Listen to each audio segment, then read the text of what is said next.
the next phase of our journey as an independent nation, we are determined to sow the seeds of a bountiful harvest of peace, opportunity, and prosperity for every citizen. Prime Minister Andrew Holness shared those plans in his recent contribution to the budget debate in Parliament.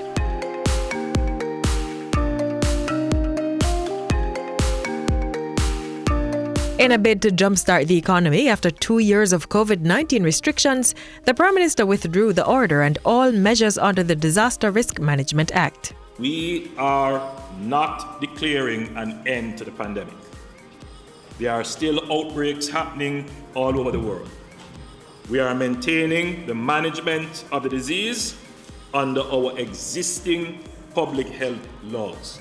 To coincide with this development, the ban on entertainment events has been lifted and new measures are unfolding to resuscitate that sector. They include a $500 million entertainment restart loan facility administered by the Development Bank of Jamaica, a Chase-funded $150 million window of support, as well as concessions by the municipal corporations and government-operated venues.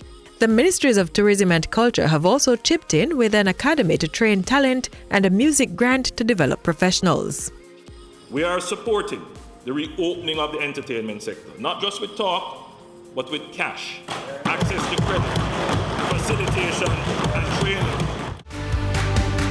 This government is pursuing a comprehensive, sustainable strategy to improve our security and sowing seeds of peace, opportunity, and prosperity.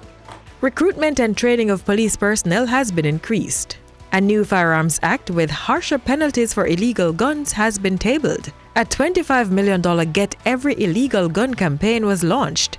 And greater collaboration to stem the flow of guns into the island has been pursued by local and international agencies.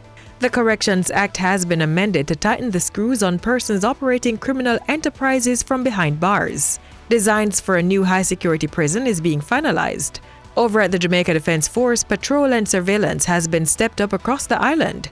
And remote areas are being secured through the building of bases, the latest of which is being constructed in Warka Hills, St. Andrew. Jamaica's push to have 50% renewable mix in its energy supply is being advanced by a pumped storage hydroelectric and water systems project for the Kingston metropolitan area.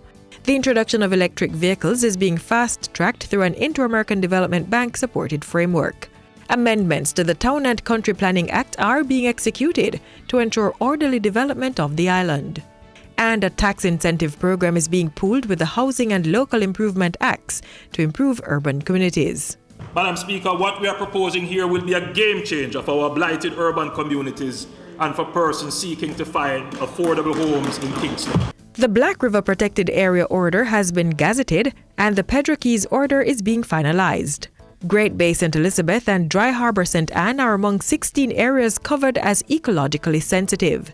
Ground truthing and monumentation in the cockpit country has been completed, and the special mining lease 173 within the boundary of the cockpit has been rescinded, closing it to prospecting and mining. There will be no mining in the cockpit country protected area. Dr. Adrian Stokes has been tasked to lead the Education Transformation Oversight Committee, which will analyze the recommendations from a report by the Education Transformation Commission. A comprehensive review of the Hart NSTA Trust is being spearheaded by Professor Orlando Patterson, and Hart's governance framework is being overhauled under the leadership of Chairman Professor Alvin Wint. Infrastructure development has long been the government's foundation for its push towards First Nation status. A key component of that thrust is the build-out of the island's road network. Work will continue on the Montego Bay Perimeter Road and the Southern Coastal Highway Improvement projects, while plans for bypass roads in 3 parishes are being finalized. In the Kingston metropolitan region, improvement works will begin this year on 3 of the 6 high-traffic corridors, and 6 parishes will benefit from flood mitigating works. Special focus will be placed on Portmore as Jamaica's 15th parish.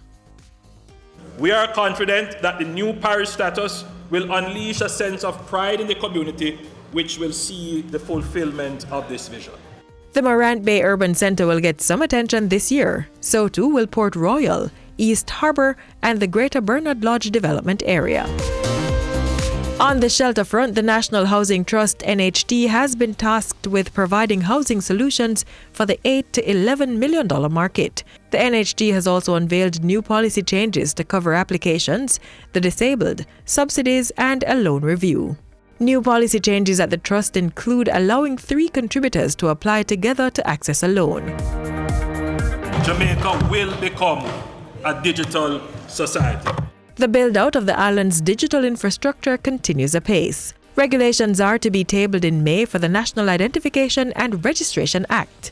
National ID cards are to be issued soon, while a digital signature to verify identity during electronic transactions is now in place.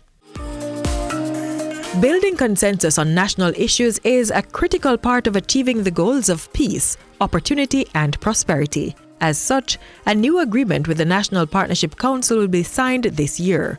The Vale Royal talks with the opposition has resumed, and an advisory committee has been established to shift Jamaica's status from a constitutional monarchy to that of a republic.